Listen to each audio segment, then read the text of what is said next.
Welcome to The Peanut Patch, Big Blend Radio's foodie podcast featuring Donna George, owner of The Peanut Patch in Yuma, Arizona.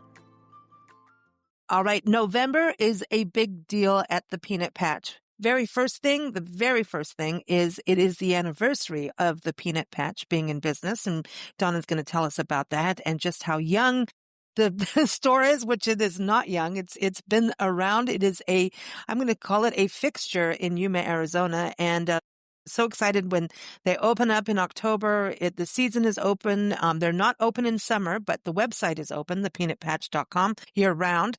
But November is very exciting. Their anniversary is November 22nd, but it's also National Peanut Butter Lovers Month. So this is a month I love to celebrate. And if I could have peanut butter every day, I'm going to do it. And I'm just going to say I kind of do. So whether it's in a hamburger, whether it's in a sandwich, a cookie, or just with my finger in the jar. Yeah, that happens. So Donna, happy anniversary and happy Peanut Butter Lovers Month. Say that 10 times real quick. Yeah, right.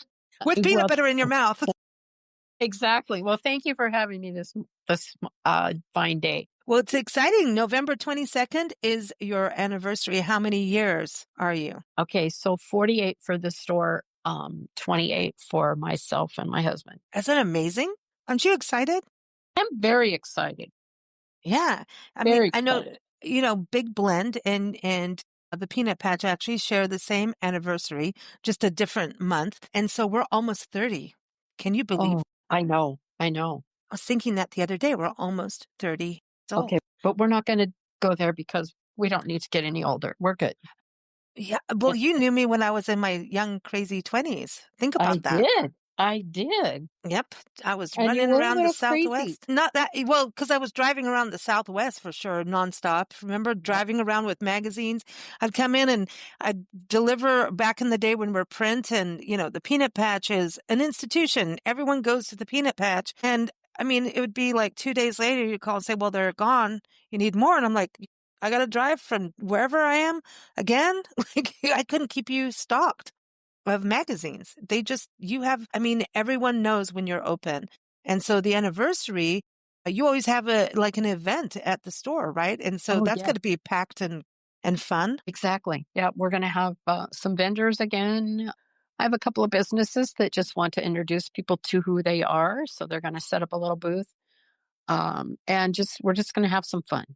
We offer free samples too that day. A lot of people will come out for that. We all want to taste a little bit of food. Well, normally, because we were talking about that on last month's episode, our October episode, where it was Sweet October, right? And getting some sweet satisfaction, as you were saying. We were talking about how you do fudge samples for people, whether or not they're at your anniversary. So, and November 22nd also means it is the start of you serving Medjool date shakes, right? That's the beginning of that. So that's exciting.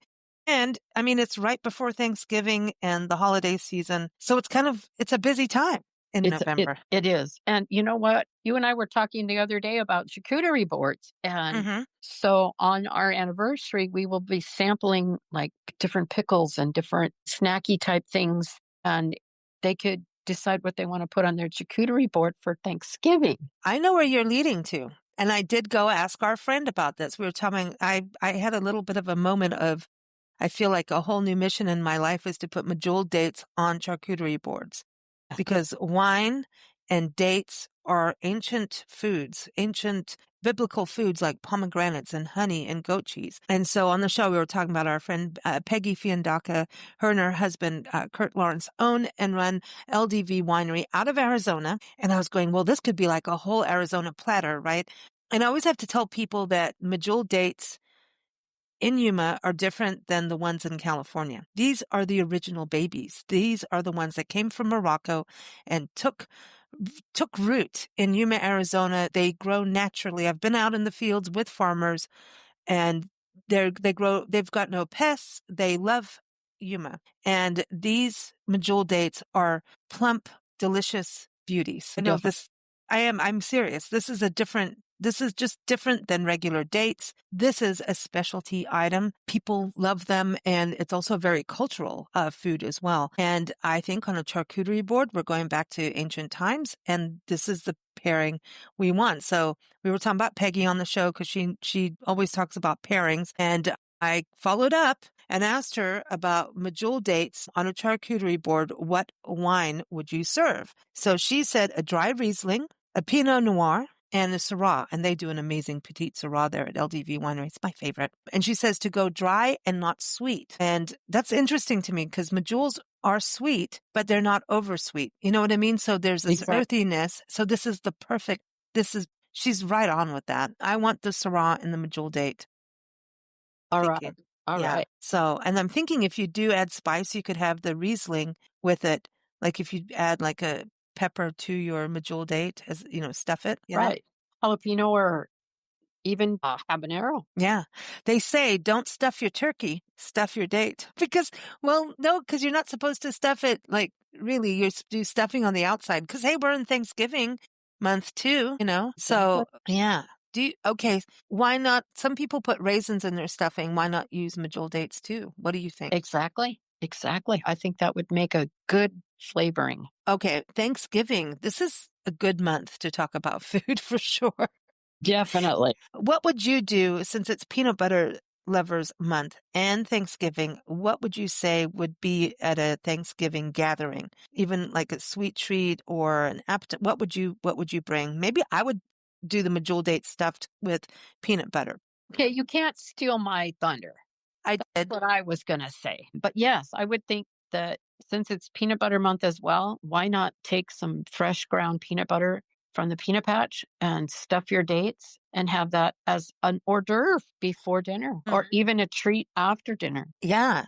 And cookies. Look, that's the other thing I was going to say. What a cool hostess or host gift is to come in and bring someone homemade peanut butter cookies. Yeah.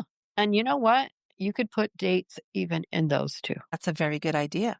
I'm in. All right. So we're having peanut butter and dates now. It's peanut butter lovers month. What is your favorite way? Because number one, like you were saying, you have fresh peanut butter in the store that people can get and it's done right there. Like you have that little machine thing, right? It's fresh. Yeah, it's fresh. Actually, the little machine thing needs a new motor, but we do grind it in the back fresh daily. Wow. That's amazing. And then you get local honey, you got a good sandwich, and then you got peanut butter fudge. I mean, the peanut butter thing. Yeah, this is the place to go. But what is your favorite way to eat peanut butter? My favorite way to eat peanut butter is in a spoon. With you. Well, sometimes it's my finger in the jar. I know it's really true. I'm one of those people, I don't throw it out like, I'm going to use the finger to scoop out every little bit of peanut butter out of the container. What's happening? Do you do that? Are you that bad? I use a spatula, but yes, I am that bad. I'm not wasting good peanut butter. No. And I think about peanut butter because I go back to George Washington Carver and his history of how peanuts can be used for so many things. And his story is amazing to me and how he really revolutionized what comes out of one plant and the science of it. And I remember doing a whole podcast about him and he's a hero of mine because he's scientific yet also understands food and just the history of it and how he just took one plant and went, don't look at things just one way. And peanut butter, I don't know if it would be the same without him because I think he was one of the ones who made it. I believe so. I believe he was the inventor of it. And if I'm not mistaken, I believe it was kind of by accident. Yeah, I think so. And everyone, there's a National Historic Park in our National Park Service in Missouri that you can go see in Independence, Missouri is where you can go learn about him. And I'm dying to get there, and we will, as you know. And so when we get to George Washington Carver's house, I'm calling you and going, you we are better. in Peanut Land. Yeah. And it's interesting because across the country, it's so funny. We were somewhere in Oklahoma and they said they had the world's largest peanut. No, they don't. We went and photographed it, but then it's like, no, at that time it was like a statue of it. And I'm like, no, you got to go to the peanut patch just because. And, but how loved peanuts are across the country. It's like you say peanut butter, and so many people are like, yes, please. And I think it's kind of a nostalgic thing. When you think about your sandwiches in school and when you were a kid, didn't you have peanut butter jelly sandwiches? I Oh, think we're yeah. eating nostalgia when we have it, you You know? know, you're probably right. You probably are right. And if you're a kid like me, you're fighting over the peanut butter with your dog because your dog wants the peanut butter too. And I know a lot of people, it's the only way they can get medicine in their dog is by putting it with peanut butter. I'm just saying, you may have to fight over the jar with me to all my doggy friends. Lots of doggy friends. And I have to sit there and go. And some people actually have peanut butter for themselves separate from like this is the dog's container and then this is my container. I'm How serious. I cool have is friends that? like that. Yeah, because we all love peanut butter. But I'm going back to what's your favorite way to enjoy it other than the spoon? In the store, what do you think is your favorite? Probably in our fudge. Yeah. You know, we make peanut butter fudge. We make it with chocolate. And actually, the chocolate peanut butter is probably our number 2 seller in all the different flavors of fudge that we carry. And we make salted nut roll, which is peanut butter with vanilla fudge and peanuts in it and caramel. And it's salted. Yeah, we use the salted peanuts to put in there. So little sweet, salt, savory. You're touching on what we talked about last month, that combination kind of thing that gets us all excited. Yep. This is cool, Donna. This is yummy goodness. I'm happy. I'm excited. I'm excited. I think Peanut Butter Lovers Month, there's some of us like me who like peanut butter on their hamburgers with pickles and bacon. Some people put bananas on it and call it the Elvis burger. Have you tried that? I have not. I have not. That would be interesting, though. She used the interesting word. So, in other words, you're going to have to wait for us to come see you and kind of get you to eat it, right? There We're you going go. There you go. to, okay. That sounds good. That sounds good. All right. So, Peanut Butter Lovers Month, Thanksgiving. Any ideas for people going to, I was talking about baking peanut butter cookies for people, but going to, the family's Thanksgiving meal. Maybe it's the first time you're meeting the family. You know what I mean? Scary. Any gift ideas for Thanksgiving? Definitely. Because we'll have gift baskets, gift boxes. You can create your own gift basket and we'll wrap it however you would like. You know, we have choices like maybe you don't want fall colors. Maybe you want it to be bright, or maybe you do want fall colors, and we'll make it look pretty so that you can make a good impression on those future in-laws. Yeah, you know exactly what I'm talking about. Yeah, you want to do that. And then maybe you're sending it to someone. What happens in regards to holiday season? Because I know we're getting to that time frame. What would you suggest? When is a good time to start looking at shipping holiday food related gifts? Because I know it gets to a point where, you need to get your shipping done at this time. But when we look at candy and fudge and things like that, is there a timing window that people should think of in regards to those Yes. kinds of gifts? And because we make things fresh, we don't have somebody said, "Well, you're closed for the summer because my storefront is not open in the summer. Why don't you make all these baskets then?" I said, "Because they wouldn't be fresh.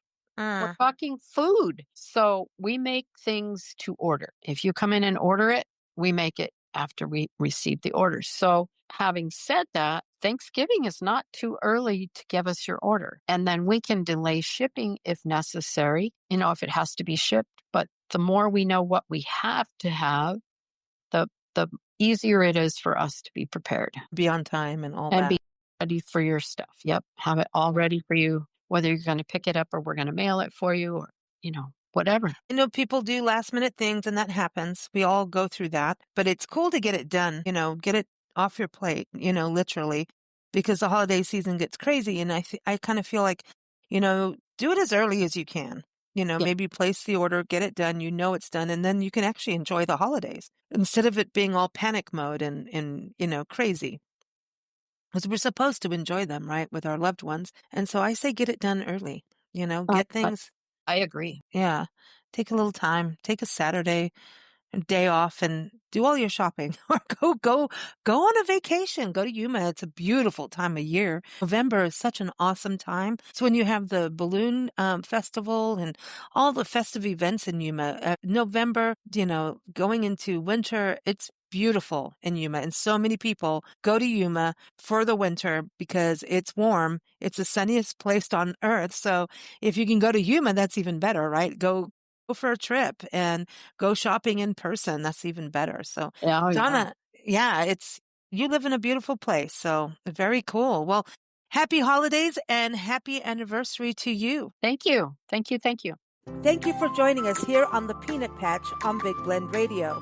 You can visit the store between October and April in Yuma, Arizona, or shop online at thepeanutpatch.com.